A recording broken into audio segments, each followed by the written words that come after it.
of December. All right, US President Donald Trump has said he doesn't want to see a regime change in Iran, calling it a move that would cause chaos. He further emphasized that Iran is not going to have a nuclear weapon. Meanwhile, according to the Israeli Prime Minister, Israel refrained from further strikes on Iran following a call between Trump and Prime Minister Netanyahu. The Israeli Prime Minister's office confirmed that Israel held back on new attacks after the conversation. Despite earlier military actions, Israeli warplanes have struck an Iranian radar system in the hours after the ceasefire agreement went into effect. And according to Israeli Army radio, the strike came after Israel reported missile fire from Iran, which it deemed was a violation of the ceasefire. This comes as Trump had earlier accused both countries of violating the truce. Let's listen in to what Trump had to say. We made the deal. They came out and they dropped a load of bombs, the likes of which I'd never seen before. I'm not happy with Israel. I'm not happy with Iran either. And furthermore, the Iranian president also said that Iran will respect the ceasefire if Israel does. Additionally, Iran also reported Israeli missile strikes about 90 minutes into the ceasefire. The strikes caused no injuries. Iranian media also reported that an explosion was heard in the northern city of Bolsar in Mazandaran province and that emergency responders had been deployed. In a separate report, Iranian media also said that the deputy head of intelligence for Iran's police was killed in a strike. Meanwhile, global calls for negotiations continue, the last being the EU's foreign policy chief, Kaja Kallas. Mr. Kallas has called for negotiations between Israel and Iran, urging both sides to return to the table and avoid further escalation. He further described the ceasefire as a frail reprieve that could easily fall apart.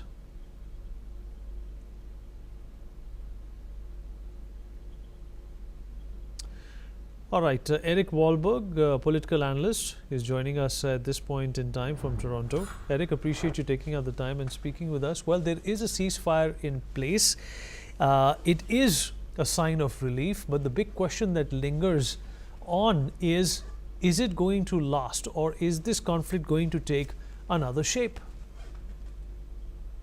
Well, I have doubts that it will last. Israel is it can't abide by any law. It has to break laws. That's the way Israel presents itself to the world. It's above law. So the idea of a ceasefire, the only reason it agreed is because it gets all its funding from the U.S. and it can't push Trump. It's got to be careful. Trump's a very volatile, unpredictable figure. And he's spoken out in the past very strongly against Israel when, at certain points, when he feels he was betrayed. For instance, the assassination of General Soleimani. Trump wanted Israel to be part of that, and Netanyahu refused. So there's bad blood there, and I think that the fact that Israel, within minutes of the ceasefire, it had to send more rockets. It's like a neurosis that it has, that it's these compulsions. It's not a healthy society if you look at the way it functions.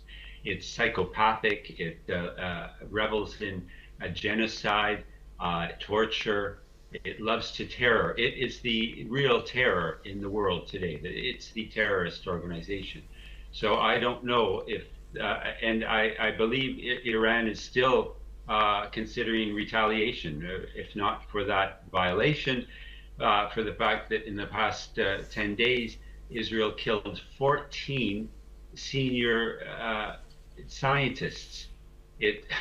The way Israel uses modern technology is breathtaking. The way it just uses it for evil. It targets people, assassinates. That's its modus operandi. So I hope this ceasefire will hold, but it will be very difficult to see if Israel can control its compulsive behavior.